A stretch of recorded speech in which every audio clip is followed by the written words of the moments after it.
hi guys! For today's video, meron po tayong i-release na unit na si Mitsubishi Xpander GLS. So, ang client po natin is all the way from Pampanga. Sila po ay na-approve ni BDO. So, na-avail po nila yung low down payment na 10,000 all-in down payment. So, ayun guys, ready for turnover na kay client ang unit nila. So, ayan ma'am, si Ma'am Lea Manalang. Ma'am, congrats po.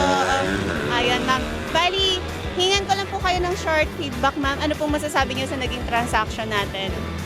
Maayos at napaka-professional po na pag-approve sa akin. Tapos yung mga agent ko, napakabait, mabait at saka ma-entertain sila. Maraming salamat po. Recommended naman po. Recommended po. Number 1. 100%. So ayun guys, sila po is all the way from Pampanga pa. So mas pinili po nila mag-release dito sa aming dealer sa Mitsubishi Jose Abad Santos.